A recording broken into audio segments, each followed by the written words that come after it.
Ma diciamo che io avevo mio padre che era, io lo chiamavo di tripla A, nel senso che faceva l'agricoltore, faceva l'artista e faceva anche l'artigiano. Quindi nel borgo del paese, oltre che ai campi di terra, sapeva gestire la falegnameria, la fucina per il ferro e quindi lì mi è venuta questa grande passione. Quindi il padre per lei è stata una figura importantissima. Importantissima anche di livello umano, oltre che etico, ed è quello che è importante nella vita, non fare solo gli imprenditori, ma fare anche gli imprenditori per aiutare un po' i tuoi collaboratori e aiutare la comunità in cui opera l'impresa. Ma Massimo Colomban bambino, Massimo Colomban adolescente, che cosa aveva dentro di sé?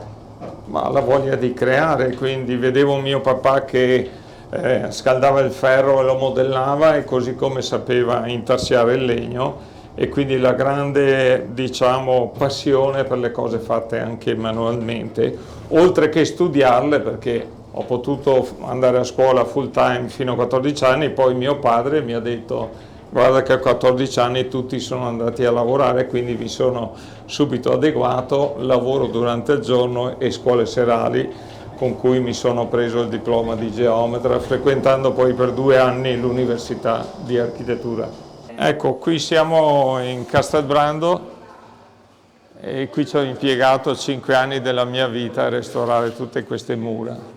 Ma diciamo che nessuno dimentica le proprie radici, no? Abbiamo visto il Giusti che ha riportato una fetta dei suoi patrimoni e capitali in Italia, e così ho fatto io. Quindi mi hanno coinvolto a restaurare questo stupendo castello in cui ci ho dedicato 5 anni di soldi e sangue, possiamo dirlo. Di Castelbrando ci si può solo innamorare, perché quando abbiamo iniziato gli scavi archeologici abbiamo visto che le prime costruzioni, il castrum, risale addirittura all'imperatore Claudio Augusto del 46 d.C. Poi via via ci sono sovraffettazioni, la presenza dei Longobardi, dei Da Camino, eccetera. Le stesse mura raccontano una storia incredibile, perché vediamo delle epoche che sono praticamente dall'epoca romana, si passa nell'epoca medievale, basso medioevo, quindi dal 900 al 1200, queste parti che vedete, poi via via al 500 nella facciata del Teatro Sansovino, così come il 700 dall'architetto Scotti che ha fatto l'ultima parte. Ma tutte le attività imprenditoriali sono delle battaglie continue, senza sosta.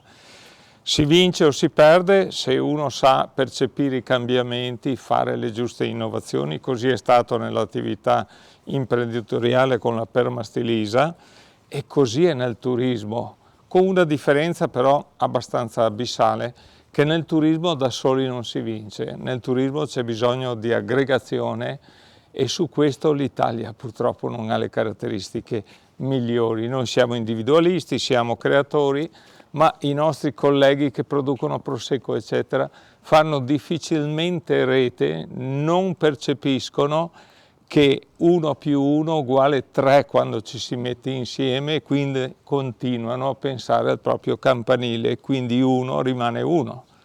Speriamo però che i tempi stiano e stanno maturando, soprattutto le nuove generazioni capiscono l'importanza di fare rete. La Permastilisa è stata una grande, diciamo, unione di aziende. Io ho unito 42 aziende nel mondo e da lì siamo 6.000 dipendenti, mai un licenziamento, mai un giorno di sciopero. E perché? Perché i collaboratori sono la materia prima di qualsiasi impresa, io la chiamerei materia grigia. Quindi se uno non sa creare il team working, non valorizza il personale, è come buttasse via la prima materia prima e la prima materia grigia che hai in azienda. Quindi creare un collaboratore ci vogliono anni, quindi perché arrivare a licenziare? Se uno non funziona si deve motivare perché funzioni. Questa è la mia teoria e ci credo fermamente poi. Come si esce da una crisi così epocale come quella del Covid? Per esempio i centri benessere potrebbero trasformarsi in centri medicali dove viene fatto un check-up non solo genomico, ma virologico e batteriologico, per organizzare il nostro organismo, per preparare il nostro organismo a combattere questi virus, perché Covid non sarà sicuramente l'ultimo. E qui potrebbe nascere una serie di attività complementari che noi già stiamo progettando per Castelbrando, così come la congressistica non sarà più come prima, però noi dobbiamo pensare a un'esposizione dei prodotti e a una congressistica che sia virtuale, che sia videoconferenza, ma non solo, videoesposizione. E quindi cerchiamo di recuperare questa parte di congressistica che è venuta a mancare con queste nuove tecnologie videocomunicative. Ma più che Massimo Colomban, tutte le imprese, guai se non sanno innovare. Chi non innova perisce. Tutto quello che è fermo prima o poi perisce e muore.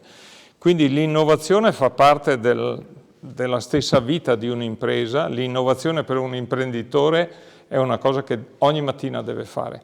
E non parliamo solo di innovazione di prodotto e quindi di tecnologie, ma parliamo anche di innovazione nell'organizzazione, nel marketing, nell'amministrazione, e così è nel turismo.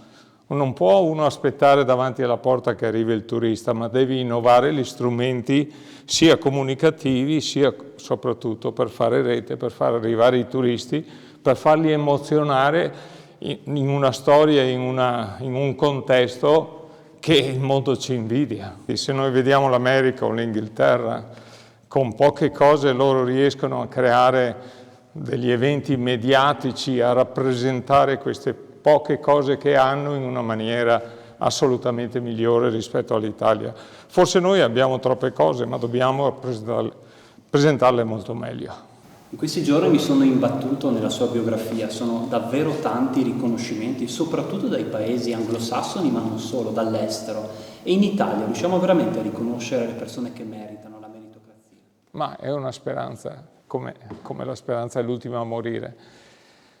Purtroppo l'Italia non premia la meritocrazia, l'imprenditoria, che è un'attività estremamente rischiosa, che coinvolge proprio il rischio della persona, i denari, il portafoglio della persona. Invece qui in Italia sembra che ci sia quasi un odio verso l'impresa o verso chi fa impresa, e soprattutto una mancanza di meritocrazia che speriamo cambi nel prossimo futuro.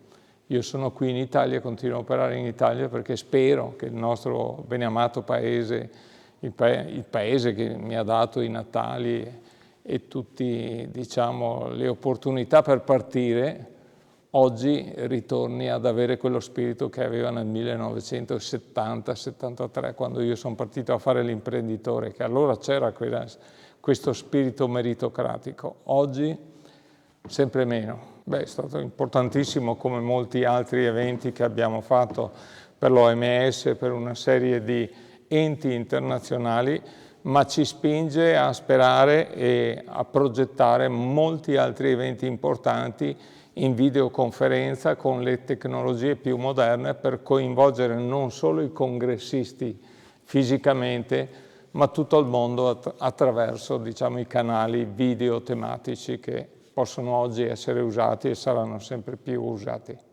Innovare o morire, non c'è scampo.